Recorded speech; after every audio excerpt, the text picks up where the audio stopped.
Les grèves m'ont permis, tandis que je les fustigeais, d'avoir la vie que j'ai aujourd'hui. Et si, au sujet de la grève, au sujet des grèves, j'essayais de penser contre moi-même.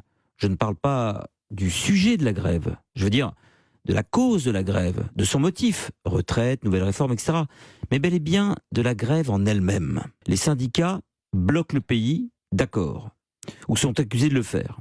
On a donc la sensation d'un blocage systématique, avec d'un côté les dirigeants qui poussent une réforme, avant de se replier lâchement bien sûr, de revenir sur ce qu'ils avaient annoncé et de s'asseoir sur leurs beaux principes.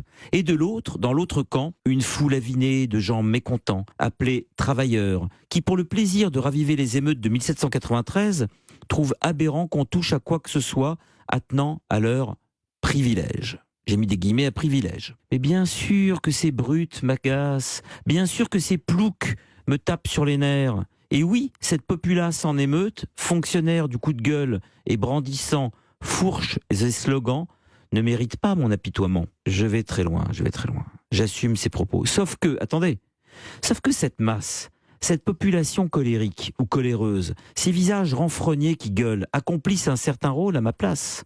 Ils accomplissent une tâche que j'ai d'une certaine façon cessé de vouloir faire. Faire mon métier de peuple, faire mon métier d'honnête homme, faire mon métier de paysan, de plouc et de brute, parce que je viens moi aussi du peuple et que j'y appartiens encore. J'ai fini par oublier, à force d'être gâté par les événements et de récolter plein de bonne santé, le fruit de mon travail, un travail agréable que je paierai pour effectuer, d'où je venais, comment mes ancêtres il y a moins de 100 ans étaient traités, étaient considérés et comment leur sueur était méprisée. Je dois, malgré mes grands airs, me souvenir que c'est moi qui suis dans la rue, puisque jadis ma famille y fut. Il y a, oui, un lien de cause à effet entre ceux qui disent aujourd'hui leur mécontentement, qui luttent dans les rues de France, et le confort et le luxe dans lesquels j'évolue à l'instant où je vous parle. En effet, il y a transmission des luttes de génération en génération. Oui, sans les dénonciateurs de précarité de maintenant, qui sont les héritiers de ceux d'hier et d'avant-hier, me souviendrai-je aussi bien, aussi clairement, aussi nettement, aussi régulièrement de quelle cuisse je sors, de quelle caverne et de quel tunnel et de quelle mine et de quel gravat je suis issu? Non. Ces hommes, ces femmes, je viens de leur combat et j'ai fini, à cause de la chance, peut-être aussi un peu à cause de ma volonté, par m'éloigner de leur cause, par m'extraire de leur groupe.